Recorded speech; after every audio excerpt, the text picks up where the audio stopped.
George Gordon Byron was born on January 22, 1788, in London, England, with a slight deformity, a clubfoot.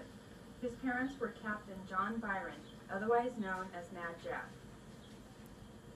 and Mrs. Byron, formerly known as Catherine Gordon of Guyte. Mad Jack had a history of marrying rich women for their money and leaving them penniless. He came from a family infamous for their extravagances and reckless behavior. Catherine also came from a family whose abnormal conduct matched if not exceeded that of the Byrons. By 1790, Mad Jack spent Catherine's fortune, so she took young Byron to Aberdeen to raise him alone. She aggravated his sensitivity by yelling at him over his deformity, and at the same time she showered him with kisses when in moods of excessive indulgence. A year later, moving to their new home, Mad Jack died at age 36 in France. In the summer of 1794, George Gordon, at age 6½, became heir to the estates and title of his granduncle, the 5th Lord Byron, known as Wicked Lord. At this time, his mother placed him in Aberdeen Grammar School, where he showed his first strong interest for reading. 4 years later, he inherited the title after the death of his granduncle and moved to Newstead Abbey, Nottinghamshire. In the following years, he was tutored by young American Dummer Rogers, received a painful foot treatment by a quack doctor, and was mistreated by May Gray, their Scottish maid. In 1799, John Hanson, Byron's practical guardian and general business agent, took Byron to London to see a proper doctor to treat his lame foot and to arrange his education. From 1801 to 1805, Byron attended the Harrow School while spending vacations with his mother. At Harrow, he fought his way to earn the respect and admiration of his fellow classmates. Here he began to be active in sports and poetry. In 1803, he experienced his first love with Mary Chaworth. Unfortunately, she was engaged to another man at the time. A year later, he began a personal correspondence with his half-sister, Augusta. When he was 17, he entered Trinity College in Cambridge. In 1806, he privately printed his first set of poems, Fugitive Pieces. A year later, he published Hours of Idleness. This demonstrated his influences and tastes of the early Romantics and of Alexander Pope.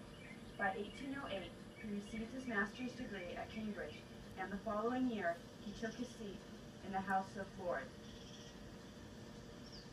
He also published an example of retaliatory satire and traveled through Portugal, Spain, Albania, and Greece with Hobhouse.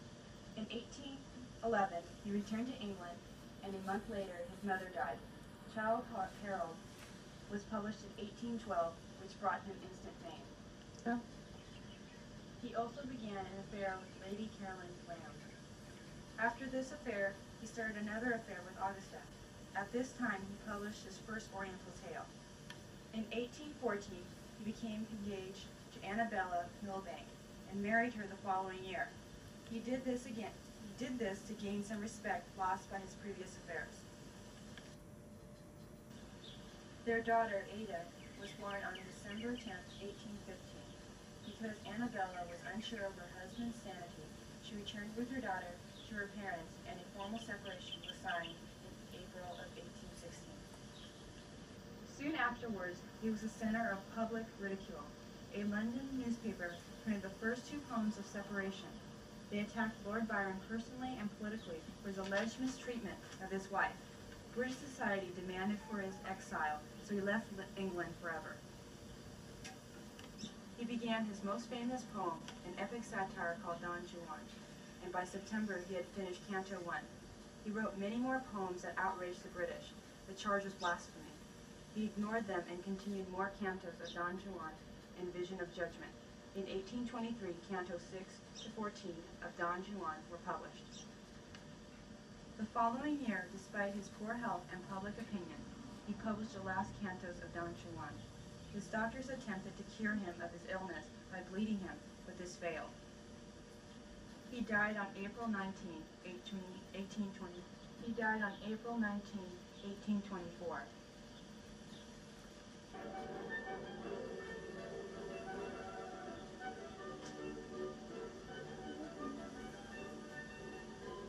This is what Rosary High School did.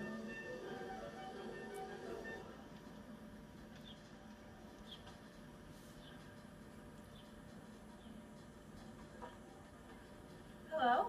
Excuse me, have you ever heard of the poet Lord Byron? Why, yes, of course. His poetry is the greatest, especially the epic satire Don Juan. Did you know that Byron's life paralleled that poem? This is my favorite stanza. I have it right here.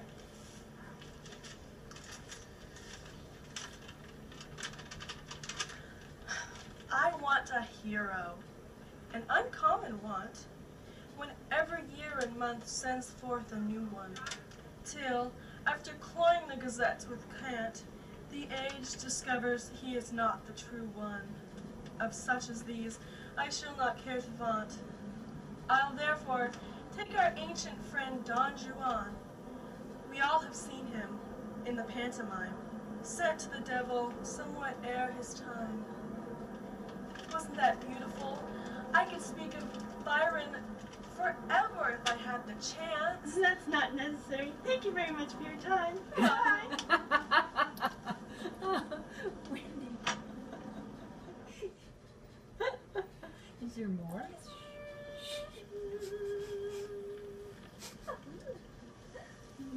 Excuse me, miss. Have you ever heard of Byron?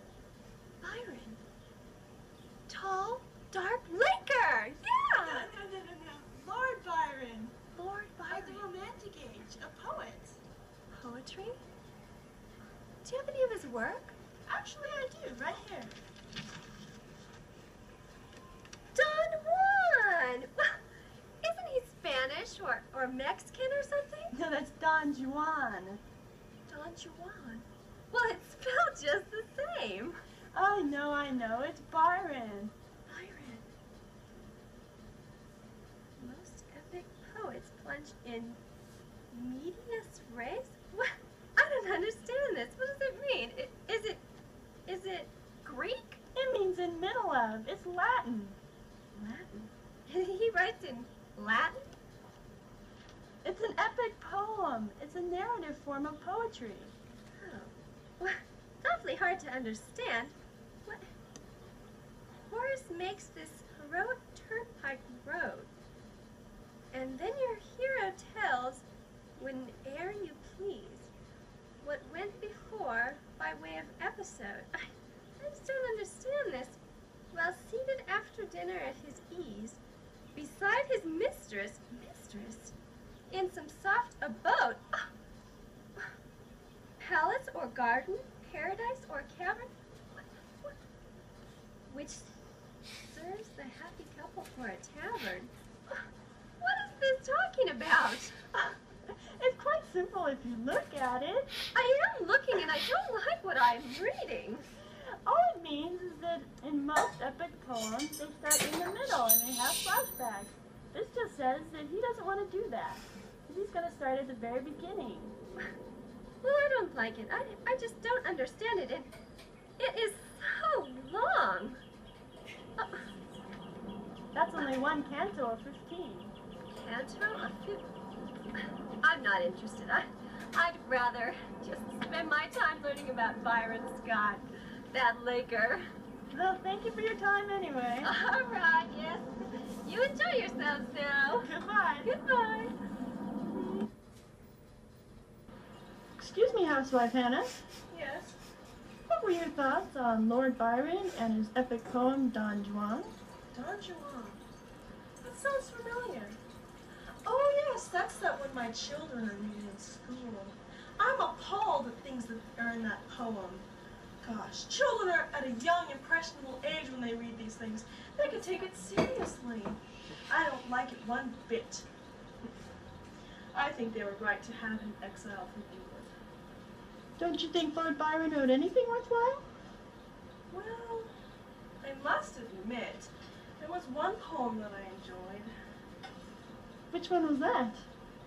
Well, it was called When We Two Parted. There's one quote I remember. The dew of the morning sunk chill on my brow. It felt like the warming that I feel now. That's beautiful. get back to my work. Thank you for your time. Good day. Have you read Lord Byron's Don Juan? Actually, I have. Are you wearing the same earrings? I really like this poem. This is the one about the great lover, right? Yep. Yeah. I Well, like that your Byron sure could write poetry. Oh, just listen. That is the usual method, but not mine. My way is to begin with the beginning. The regularity of my design forbids all wandering as the worst of sinning. And therefore I shall open with a line, although it cost me half an hour in spinning, narrating somewhat of Don Juan's father, and also of his mother, if you'd rather.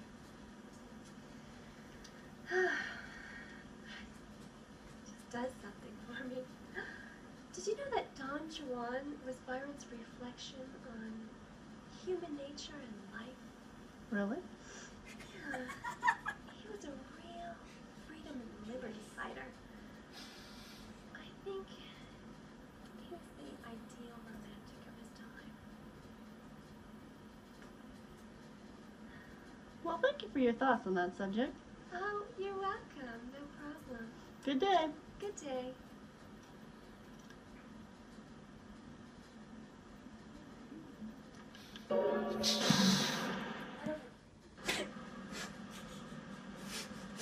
Excited. Oh, you doing here some of that?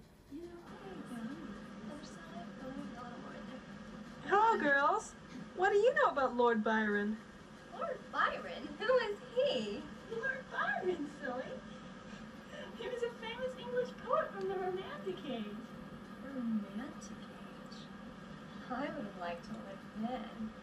Was everyone in love all the time? Did they party? Not exactly. The Romantic Age was an awakening of individual ideas and imagination.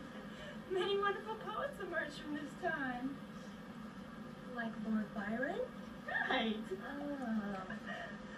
Did he write anything I liked? He wrote many great works. He was very controversial in his time. I bet you would like his satirical narrative about Don Juan, the great lover. Oh, yeah. It describes his wild adventures and many journeys around the world. Oh, sounds great. You know, I never realized how interesting literature could be. Many people never do because they never take the time to read. There are hundreds of authors just like Byron. They're just waiting to be rediscovered. Wow. Oh, it's time to go.